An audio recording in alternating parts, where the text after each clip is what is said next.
Footage just come in of a shocking Russian strike on the city council office of Ukraine's second biggest city, Kharkiv. I don't know what weapons it's using. Maybe it's this thermobaric bomb or something that they're warning us of, but it's massive. And that is the latest grim news from day 6 of the Russian invasion of Ukraine.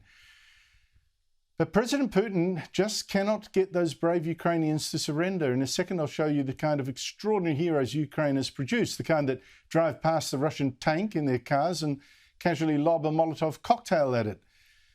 But as the Russians lose tank after tank and thousands of its soldiers, the fear now is that Vladimir Putin, the Russian president, is getting so desperate that it's going to get very brutal. The Russians have made some tiny gains in the past day. There are reports of Russian troops now walking around the southern city of Kherson. And American satellite pictures show a Russian column of tanks and armoured vehicles and transports stretching around 60 kilometres, moving in to cut off the capital Kiev and maybe starve it into surrender.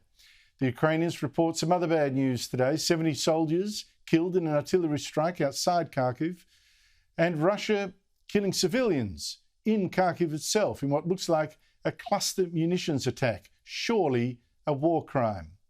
Now, speaking of, the good news is that the world is now racing to the support of Ukraine, inspired or shamed by the heroism that they see there. Even Switzerland, famously neutral for 217 years, has now imposed sanctions on Russia. The International Football Federation has banned Russia from the World Cup. The European Union is sending Ukraine 70 warplanes for its pilots. And the International Criminal Court's prosecutor in The Hague says he's moving fast to investigate war crimes by Russia in Ukraine. And he says he's already satisfied they've been committed. The world is now rallying behind Ukraine, and we just got to pray it's not too late. And it's done that because, as I said last night, it has been both inspired and shamed to do what we can to help Ukraine beat Russia. Let me now give you another insight into the amazing courage of the Ukrainians, the kind of people who are inspiring it. I've already told you about the president, Vladimir Zelensky, a hero who actually used to be a comedian of all things. But let me now show you the mayor of his capital, Kiev, Vitaly Klitschko, who in fact used to be a world champion boxer, along with his even more famous brother, Vladimir, who was not only the longest reigning heavyweight champion in history, but an Olympic gold medalist as well, and is now a volunteer soldier in Ukraine's territorial defense. And we have chosen the direction where we want to go. We are a European country, and we want to make sure that our values are going to be implemented rightly into our society, and no one else is going to decide for us how we should live. The two brothers are now appealing for world help. Listen to the mayor. We must stay united against this aggression, against Russian aggression. Don't let it happen, continue happening in Ukraine. Don't let it happening in Europe and eventually in the world. United, we're strong. Support Ukraine. Joining me is Australia's top foreign affairs writer, Greg Sheridan of The Australian. Greg, thanks for your time. What do you expect to happen next in Ukraine? Well, Andrew, it's a sobering and very moving business that's going on there. Two contradictory things, I guess. One is I expect Putin to get more vicious.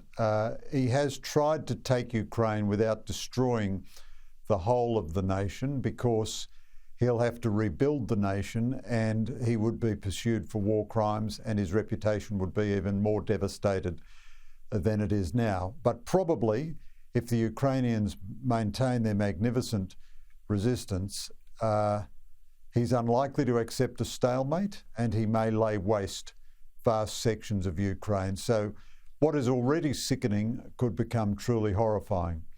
I'm intrigued by the Europeans sending planes to Ukraine. These armoured columns of the Russians would be very vulnerable to strikes from the air.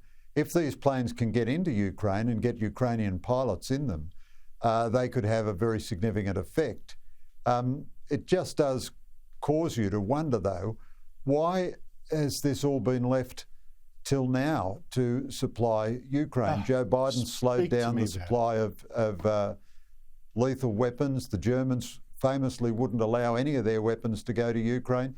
We thought this might provoke Vladimir Putin. All the time we're worried about provoking the worst and most lethal dictators in the world, and we won't defend ourselves. It's a shock. I agree with you completely. The weapons being sent now should have been sent a month ago, and the weapons that they're going to send next week should have been sent last week. Please, you know. Now, there are people now urging the West to send troops or impose a no-fly zone over Ukraine and shoot down any Russian jets. We can't really risk that, can we? Look, if the West decided to intervene, I wouldn't. You'd hardly find me leading a peacenik demonstration in Federation Square to try to oppose it. But Putin is still the leader of a nation with thousands of nuclear missiles, and he's very, very dangerous person. So I think we need to respond with resolve.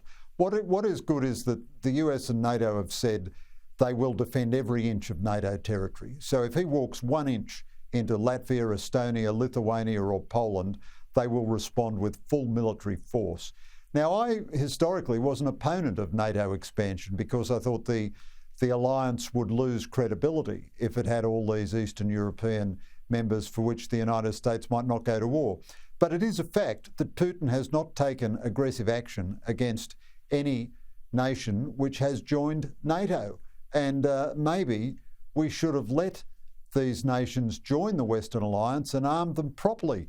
Now, everyone, you know, one of the most disgusting things I've seen in Western political life, Andrew, is the admiration some people in the West have for Vladimir Putin. You know, he makes jokes about homosexuals and laughs about rape and so on, so that a certain sector of our society thinks, isn't that great? He's not woke, he's politically incorrect. But he is a tyrannical dictator formed in communism. And he is the enemy of the West, root and branch. And the idea that somehow or other the West is responsible for his paranoia and narcissism and aggression is grotesque. And I do think we are inspired and shamed by the Ukrainians, and we should have probably welcomed them into the Western Alliance years ago. Absolutely correct. Greg Sheridan, thank you so much for your time.